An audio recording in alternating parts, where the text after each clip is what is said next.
So, hamon po ngayon sa mga sundalong nakikibakbakan sa Marawi yung tinatawag na terrain ng lugar. Kabisado raw kasi yun ng mga kalaban. Dagdag pahirap din sa kanila ang mga sniper na umano'y itsurang banyaga. At nakatutok, live din po ito si June Veneracion. June. Mike, mga sniper na mismo ng Armed Forces ang nagsasabi na may mga nakikita silang sniper mula sa hanay ng Mauti Group. Ang mukhang itsurang mga banyaga daw. Posibleng indikasyon na ito ng mga sniper ng ISIS na mismo ang nandito sa Marawi City. Katunayan sabi ng mga sundalo ay may mga pagkakataong may napatay na silang mga sniper ng Mauti na mga itsurang banyaga.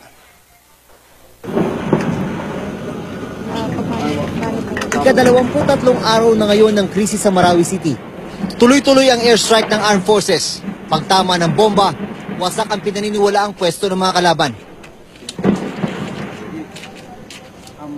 Pagkatapos umatake ng mga fighter plane kaninang umaga, mga attack helicopter naman ang sumunod. Dahil sa ganitong sitwasyon, ang Armed Forces hindi na maglalatag ng deadline kung kailan nila tuluyang masusugpo ang mga terorista dito sa Marawi City. Ilang deadline na kasi ang binitawan ng AFP. But as we have clarified also during our other statements, that regardless of whether the area is cleared or not, we will assert our control of the area. If it takes a little more time, then so be it, for as long as those lives are saved. Hanggang ngayon kasi patuloy na lumalaban ang Mauti Group at hanggang ngayon hawak ng mga terorista ang sentro ng lungsod na ito. Isa raw sa nagpapahirap sa mga sundalo sa Marawi ay ang urban terrain na kabisado ng mga terorista.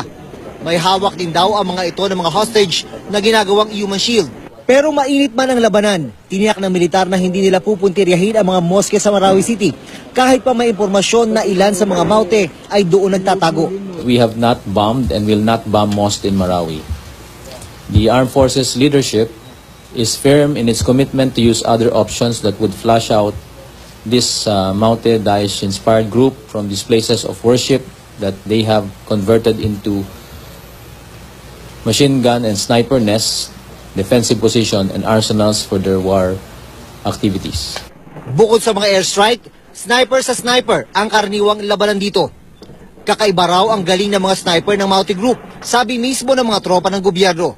Nasilip din daw ng mga sniper na sundalo na itsurang banyaga ang sniper ng kalaban. Sabi ng mga sundalo, may mga napatay na silang sniper ng kalaban na mukhang dayuhan.